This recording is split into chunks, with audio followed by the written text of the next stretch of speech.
Olá, cheguei, povo amado de Deus. Sou Lucimeire Rodrigues com o programa A Bíblia para Todos. Hoje, dia 25 de junho de 2022, e até aqui nos ajudou o Senhor. Louvado e engrandecido seja aquele que vive, que reina em nossas vidas para sempre. Vou trazer uma mensagem para a edificação da sua fé em Jesus Cristo. Amém, meus amados? A palavra hoje está no livro do profeta Daniel, um dos profetas maiores, e eu vou ler aqui o capítulo 3, mas eu vou ler aqui embaixo, tá? A parte B do versículo 15. Amém? Mas eu vou contar depois a história para você. Eu vou ler uma parte do versículo para não ficar muito extenso, tá bom? Então, capítulo 3, versículo 15, a parte B. E quem é o Deus que vos poderá livrar das minhas mãos? Essa pergunta foi feita por o rei Nabucodonosor. Responderam Sadraque, Mesaque e Abidnego ao rei: Ó Nabucodonosor, quanto a isso não necessitamos de te responder. Se o nosso Deus, a quem servimos, quer livrar-nos, ele nos livrará da fornalha de fogo ardente, das tuas mãos, ó rei.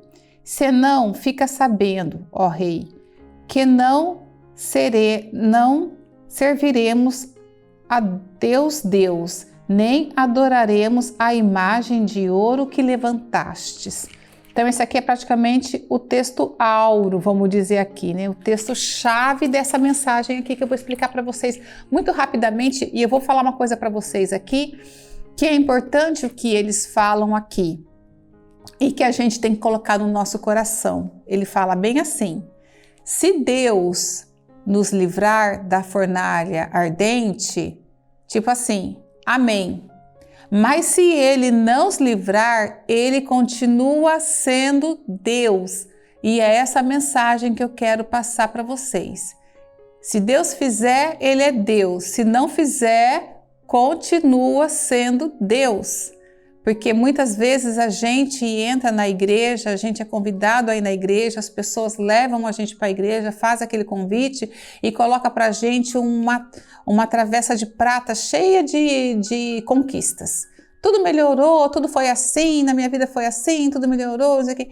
E às vezes não acontece aquilo na vida da pessoa e a pessoa se frustra. Só que não é escriturístico que Deus vai te dar tudo o que você quer, todos os seus prazeres, o seu sonho, tudo que está no seu coração. A palavra fala que a preocupação nossa, que a preocupação que nós devemos ter é com a nossa salvação. Se a gente tiver algo, Ele é Deus. Se a gente não tiver, Ele continua sendo Deus. Não está falando na Bíblia que Ele vai te dar todos os prazeres do seu coração. Eu tenho uma oração que eu peço para Deus há muitos anos. Há muitos anos eu ainda não alcancei, mas Deus continua sendo Deus na minha vida. O meu amor por Ele não vai mudar por causa disso. Se Ele ouvir a minha oração, Ele ouve, é lógico, mas se Ele realizar isso, Ele é Deus. Se Ele não realizar, Ele continua sendo Deus, porque Ele que me salvou. Amém? Agora eu vou contar essa história aqui. Existiu o rei Nabucodonosor que levou o povo de Judá para a Babilônia. Eles também eram considerados os caldeus, vamos dizer assim. Esse rei Nabucodonosor, ele tinha requinte de crueldade, tá? Ele era um rei, assim, muito difícil, ele tinha aí as suas perversões, e ele era um rei, assim, vaidoso com seus súditos, ele era uma pessoa mandona, ele era cruel, como eu já falei, e ele tinha trazido aí de Judá todo Israel cativo, né? Foi uma invasão, eles sitiaram, ficaram ali em volta. Um jeito de você vencer uma cidade, conquistar uma cidade, era você sitiar, ninguém entra, ninguém sai, o povo ali fica ali fraco, fica ali com fome, chega uma hora que você invade, já estão todos fracos, você invade e leva tudo cativo. E ele destruiu também o templo, mandou queimar todo o templo, que era o templo de Salomão, que depois foi construído no segundo templo. E nessas incursões aí foi Daniel e foi esses 3 amigos de Daniel, que não tinha esse nome. Vamos ver aqui, tá logo no início. Daniel, eles mudaram o nome porque eles queriam aculturar as nações que eles conquistavam, eles queriam eles queriam fazer uma aculturação, vamos dizer assim, que eles seguissem a cultura babilônica, a cultura dos caldeus. Então, eles queriam que falasse a língua, que comesse a comida, que eles queriam que aquele povo fosse igual a eles, cultuassem os mesmos deuses deles. Então, era isso que ele queria. A primeira coisa que era mudar o nome. Mudou o nome, mudou a identidade da pessoa, né? Aquela coisa, tirou o meu nome, agora eu vou ter que me dirigir com um outro nome. É meio complicado isso aí na vida da gente. Você imagina se coloca no lugar deles, né? Eles já estavam sem a terra, sem o templo, sem o povo dele que ficou espalhado. E agora ele tem que ser atendido por um outro nome. Então aqui, ó, Daniel Beltesazar, Ananias de Sadraque, Misael de Mesaque e Azarias de Abidnego. Então eram os 3 amigos, era Daniel e mais os 3 amigos dele. Daniel servia à corte e os 3 amigos nas províncias. Então teve um dia que o rei Nabucodonosor teve um sonho. Ele teve um sonho. Só que ele acordou e ele não lembrava do sonho. Ele não lembrava do sonho e ele sabia que o sonho tinha alguma coisa, aquele sonho incomodou ele. Aquele sonho que você tem que te incomoda o espírito. Aconteceu isso com ele. É igual aconteceu com o rei Assuero. Teve um sonho que incomodou o rei Assuero. E aconteceu isso com ele. Ele ficou incomodado, chamou os mágicos, os magos, os sábios da corte para interpretar o sonho dele e chamou Daniel também. E ele falou, olha, eu tive um sonho, me incomodou, só que eu esqueci.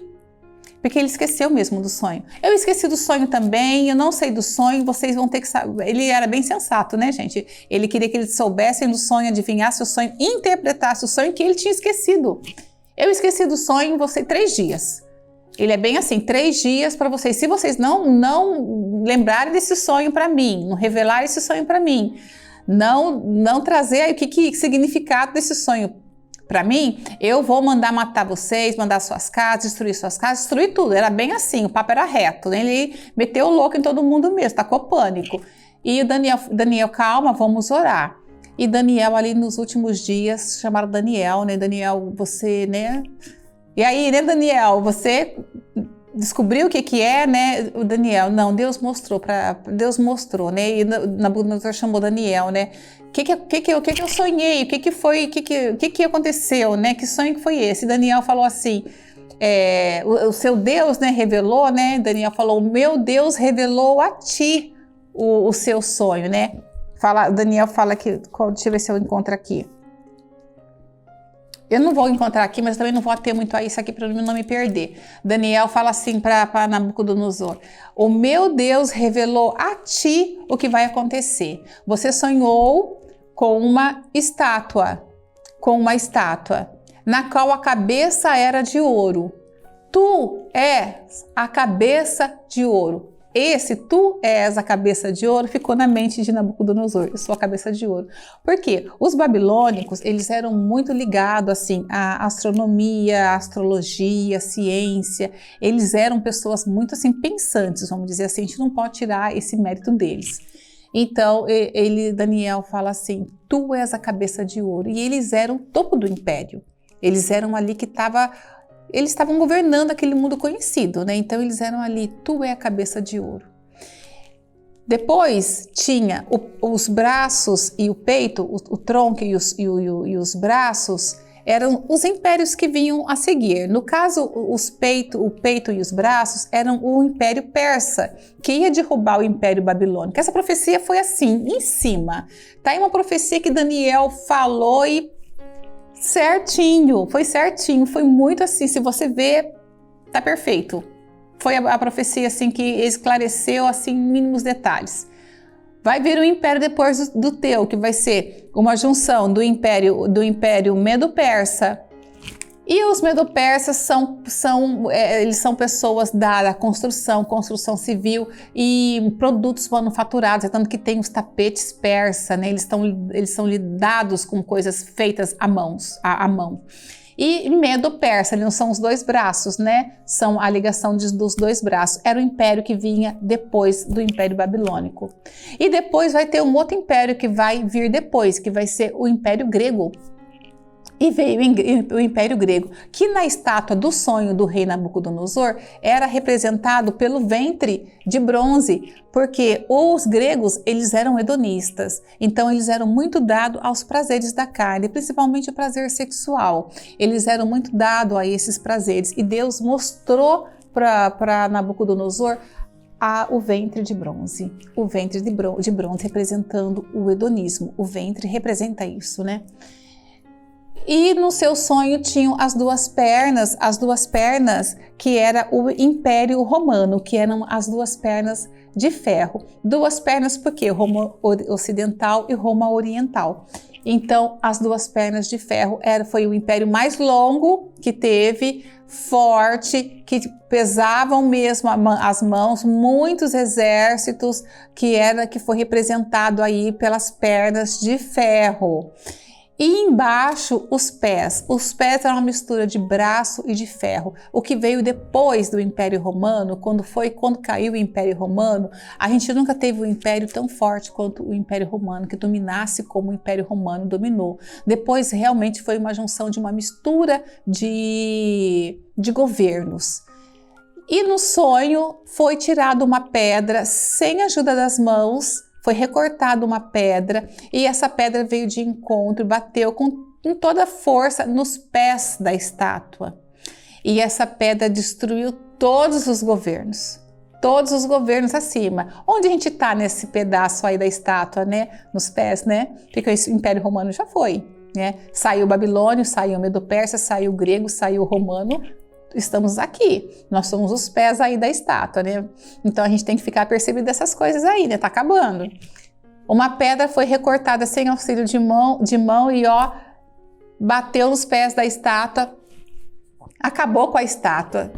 E essa pedra tomou parte de toda a terra. Essa pedra, ela foi crescendo e ela foi tomando forma da terra, assim.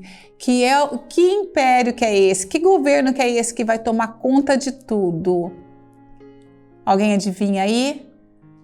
É o governo de Cristo, né? Que vai destruir todos os outros reinos e vai aí ter o governo de Cristo, que vai contemplar toda a terra, em nome de Jesus, é a nossa esperança. Só que o rei Nabucodonosor, ele ficou só com a estátua dele, ele não entendeu. Embora Deus tenha usado ele para mostrar o que ia acontecer na atmosfera, assim, no mundo, porque Deus usa quem ele quer. Você vê, usou o rei Nabucodonosor, fez uma revelação para ele. Porque Deus usa quem ele quer, né? E na hora que ele quer, do jeito que ele quer, e a gente não tem nada a ver com isso. A gente tem que aceitar e pronto, acabou. Você não fala assim, aceita quando acabou, porque Deus tem seus propósitos. Mostrou para ele, só que ele não entendeu que ia ser tudo derrubado, que ia ser tudo destruído. Ele ficou com o quê? Ele ficou com a estátua, que era a cabeça de ouro. Aí, uns 18 anos depois que isso aconteceu, Daniel esclareceu tudo, os magos não conseguiram, ninguém entendeu nada daquele sonho. Ainda bem que Daniel veio para salvar a cabeça de todos eles, mas você acha que não ficou uma pontinha de ciúme ali, né? Porque Daniel fez a revelação ali do sonho, né? Revelou tudo o que aconteceu tudo. E aí, dali uns 18 anos, o rei Nabucodonosor, talvez até por ideia desses mágicos, desses magos aí, né? Levantou uma estátua na província de Durá. Essa estátua, ela tinha, eu marquei aqui, 27 metros de comprimento e 2,70 de largura. Era uma estátua gigantesca de ouro. Ele fez uma estátua e ele chamou todas as pessoas assim, magistrados, governadores, eu marquei aqui. Ele chamou aqui. Juntaram-se os sátrapas, os prefeitos, governadores, conselheiros do rei, todos eles, e esses amigos de Daniel, né, Sadraque, Mesaque e Abednego, porque eles eram chefes da província, porque Daniel também colocou eles como chefe da província. Daniel servia na corte, mas colocou eles como o chefe das províncias ali. Então eles também estavam ali junto com aquele monte de gente. Só que os outros povos, eles eram politeístas, eles adoravam outros deuses. Então, Se contemplar a estátua do rei Nabucodonosor, para eles era indiferente se debruçar ali, se prostrar, fazer uma reverência àquela estátua, para eles tanto faz. Porque quem é politeísta, um Deus a mais, um Deus a menos, tanto faz. Agora, para o israelita, o único Deus mesmo era Yahvé. Eles não iam se prostrar. Nabucodonosor levanta aquela estátua imensa lá, chama aquele dia, chama todas essas pessoas, né, esses governantes, os sátrapas, esses magistrados, chamam todas. Tinha um monte de pessoas ali, porque o império era grande. Tinha um monte de pessoas ali e ele fez aquele circo todo, sentou naquela, né, no palco ali naquela reverência toda, né, toda aquela montagem, aquele circo, né, vamos dizer assim. E chamou as pessoas para tocarem os instrumentos. Aqui fala assim, que eles vão tocar, no momento, depois que eles tocarem isso, todos tinham que fazer reverência à estátua, todos que estavam ali. Então, estavam ali no momento que ouvirdes o som de trombetas, do pífaro, da harpa, da cítara, do saltério, da gaita de foles e de toda sorte de música, vos prostrareis e adorareis a imagem de ouro que o rei Nabucodonosor levantou. Qualquer que se não prostrar e não adorar será o mesmo, no mesmo instante, lançado na fornalha de fogo ardente. Portanto, quanto todos os povos ouviram o som das trombetas e pífaros, aí todas as harpas, quando eles tocaram todos aqueles instrumentos, todo mundo se prostrou, obedeceram. Porque o arauto falou, né? Arauto é um funcionário direto do rei. Quando tinha um edito novo, uma lei nova que o rei redigia, ele escrevia para um arauto ler nas províncias, ler nas praças, ler nas vilas, né? O arauto era esse funcionário leal do rei, porque tinha que ler exatamente o que o rei tinha escrito. Já pensou se tem um arauto infiel, você faz um edito, a pessoa vai lá e lê outra coisa? Então o arauto era uma pessoa assim de confiança do rei. É esse o cargo que tinha, tá? Era um arauto. Aqui em Campinas tem um arauto da paz, né? Tem uma praça chamada Arauto, mas era um funcionário do rei. Então o arauto já tinha falado que era para ser assim, tá? Vamos dizer assim, o cerimonialista falou, olha, vai acontecer assim, assim, assim, a estátua está aqui, quando tocar todo mundo vocês vão se prostrar. E isso aconteceu, tocou todos esses instrumentos, aquela coisa toda, aquele circo romano, porque a exaltação do homem, né? Porque ele fez uma estátua de ouro. Ele só lembrou da estátua, que ele era a cabeça de ouro. No restante, ele não entendeu nada que Daniel falou. Ele não entendeu. Ele fez a estátua todinha de ouro e queria que todos se prostrassem contra ele. Foi tocar aqueles instrumentos todo mundo se prostrou. Aí quando ele olha lá, né, os mágicos lá, os magos lá do castelo, viu que Sedraque, Mesaque e Abednego não se prostraram, porque eles não iam se prostrar. E eles falaram para Nabucodonosor, aqueles homens lá, Sadraque, Mesaque, Abednego, que serve aí, da província aí, eles não se prostraram você não. Eles não têm você como um Deus, não. Aí Nabucodonosor mandou chamou. Aí deu uma segunda chance para ele, vocês não se prostraram. Nós vamos tocar de novo, né? Deu uma segunda chance para ele. Nós vamos para aumentar, né, o desespero da pessoa, porque, gente, a fornalha é uma coisa terrível, né? Já pensou eu vou ser lançada uma fornalha, né? Fogo ardente. Fornalha é o lugar onde faz tijolo, né? E esse rei Nabucodonosor, ele era terrível mesmo, porque já tinha tido 2 reis que ele tinha jogado na fornalha. Ele já tinha jogado na fornalha Acabe, mas não Acabe da de Jezebel, um outro Acabe, e tinha jogado na fornalha que rei foi Zedequias. Tinha sido queimado também nessa fornalha. Então, para ele queimar mais 3... que diferença faz, né? Mas ele deu uma segunda chance. Vai tocar tudo de novo. Toca aí os pífaros, os fólios, toca tudo e você vai se prostrar. Vocês vão se prostrar. Tocou. Eles não se prostraram. Eles não se prostraram. Eu não vou me prostrar a essa estátua de ouro porque você quer, porque você não é Deus. Eu só vou me prostrar diante ao meu Deus, que é Yahvé. E aí é onde entra essa parte que eu li aqui no texto, que ele fala, né? Se vocês vão ser jogados lá. Vocês vão ser jogados na fornalha. E eles falaram, tá bom, se Deus quiser livrar a gente da fornalha, amém, nós vamos ser livres da fornalha. Se Deus não quiser, Deus é Deus do mesmo jeito, nós vamos adorar a Deus da mesma forma. Tipo assim, era a pena capital, né? Vocês vão morrer. né? Na época de Ciro era a cova dos leões, né, gente? Como a pessoa era... né? As penas capitais eram duras, né? Fornalha ardente, cova dos leões, morte de cruz, complicado, né? E eles não adoraram mesmo, e aí Nabucodonosor falou, joga na fornalha. E aquece 7 vezes mais essa fornalha. Foi morrendo de raiva, né? Ódio subiu no coração dele, ele jogou. Só que quando jogou na fornalha, o que aconteceu? Amarraram eles lá. Não aconteceu nada, o fogo ardia, e todos puderam contemplar, inclusive o rei Nabucodonosor, Deus deixou ele contemplar que havia mais um homem ali andando na fornalha. E no rei Nabucodonosor fala assim, olha, ele fala bem assim, tornou ele e disse, eu estou aqui no 25 do mesmo capítulo 3, tá? Eu, porém, vejo 4 homens soltos, que andam passeando dentro do fogo, sem nenhum dano, e o aspecto do quarto é semelhante a um filho dos deuses. Esse deuses aqui está em letra minúscula, porque ele acreditava que era um dos filhos dos deuses que ele cultuava. E eles andaram ali na fornalha, como se nada tivesse, o fogo não consumiu. Aí Nabucodonosor falou, sai da fornalha. Eles saíram da fornalha. Amados, nem cheiro de fumaça tinha neles. Eles desataram só porque eles foram amarrados, né? Desataram todos os nós dele. O cheiro do cabelo não estava cheirando. Gente, cabelo quando cheira... Outro dia eu fui ver a panela de pressão na minha casa, estava com cheiro de feijão cozido, passou uma parte do meu cabelo, deu aquela queimada, mas o cheiro ficou forte. Falei, nossa, que cheira, né? Uma coisinha. Eles saíram da fornalha, a roupa não estava cheirando, não tinha chamuscado, não tinha nada. Eles saíram perfeito da fornalha. Fala se isso não é Deus puro na vida desses 3 homens. Deus estava lá, Jesus estava ali protegendo eles.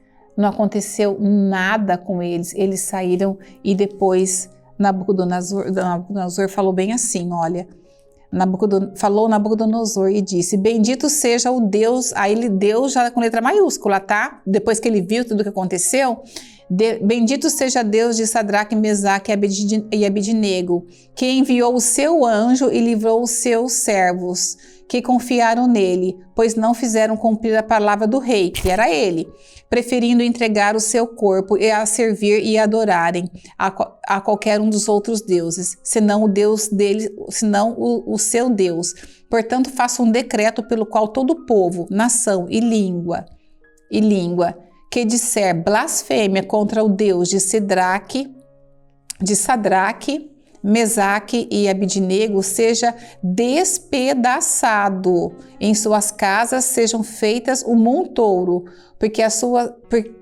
porque não há outro Deus que possa livrar como este. Então ele agora Nabucodonosor incluiu no panteão de deuses dele o Deus Yahvé, né? Ele fala assim, não é para ninguém fazer nada contra eles, não fala nenhum tipo de blasfêmia contra o Deus deles, porque Deus deles é Deus, livrou eles, tal.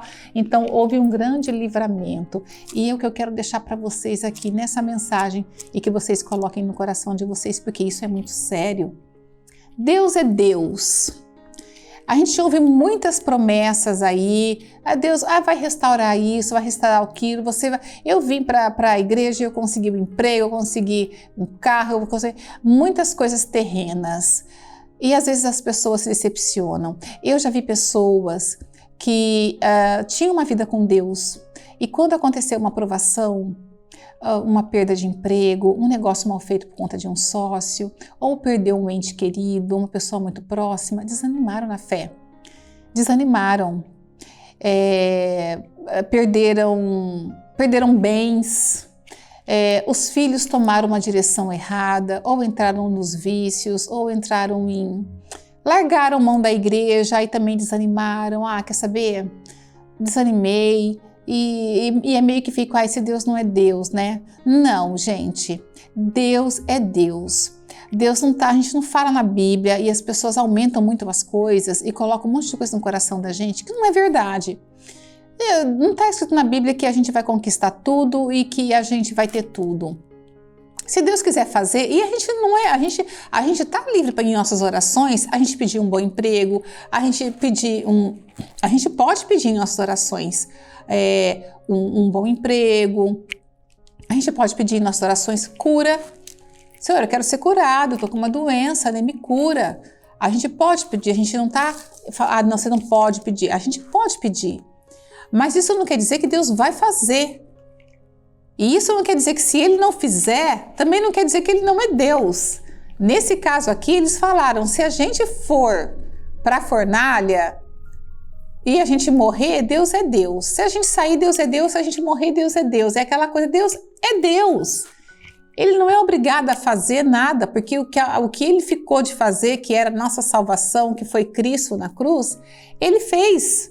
Então agora Deus é Deus, a gente tem que entender isso, a gente não pode colocar a cruz e fazer uma associação de cruz a um carro novo, a uma vida nova, a conquista de apartamento, a conquista de emprego, a conquista de profissões, a conquista de promoções, a conquista... A gente não pode associar Deus a essas coisas mundanas, porque Deus é espiritual. Deus é algo espiritual. Deus quer contemplar o seu coração. Você está indo para Deus por causa de Deus ou porque você acha que Deus pode te dar um monte de coisa? Porque se você for para Deus nesse sentido, você pode se decepcionar. Você pode se decepcionar muito. Agora, eu já vi pessoas também na igreja passarem por estreitos difíceis da gente pensar, meu Deus, será que a irmã vai aguentar? De ter que enterrar filho, de ter que enterrar pessoas próximas, que eu acho que a maior dor é você perder uma pessoa que você ama, e as pessoas continuarem na fé, porque sabe que Deus é Deus. Se Deus levou, Deus tem um propósito disso. A prova está aqui. Deus deu uma revelação para um ímpio. O rei Nabucodonosor era um ímpio. Deus deu uma revelação dos impérios que iam vir depois dele, que Daniel depois mostrou para ele. A prova é disso, é isso. Deus mostra as coisas para quem Ele quer e a gente tem que estar firmado em Deus. Deus, amados, é Deus. Ele não está aqui para cumprir todos os seus sonhos. Se Ele quiser, Ele vai cumprir. Mas se Ele não quiser, coloque na sua mente. Ele é Deus. Ele é o seu Salvador. Ele é digno de honra, de glória, de toda a nossa exaltação, de nossa alegria, porque Ele é Deus. Amém? Não vá para a igreja pensando que sua vida vai mudar, a estrutura sua vai mudar. Quem tem que mudar é você, quem tem que se arrepender é você, quem tem que largar os vícios é você. Com tudo isso, se você largar, é lógico que a sua vida vai começar a mudar, vai melhorar, porque você vai sentir uma paz no coração, uma paz que vem de Cristo. É isso que Deus quer de você, que você sinta uma paz de Cristo, não que você fique desesperado para conquistar as coisas mundanas. Às vezes você pode ganhar o mundo e perder a alma. Adiantou? Não adiantou nada, você ganha o mundo, ganha tantas coisas e perde sua alma. Vá para Deus, mas vá para Deus porque Ele é Deus, não porque Ele pode te dar muitas coisas, mas porque Ele é Deus em tua vida e o que Ele quer de você, o seu coração, e o que Ele quer dar para você, a sua salvação. Amém, meus amados? Deus abençoe a vida de vocês em nome de Jesus.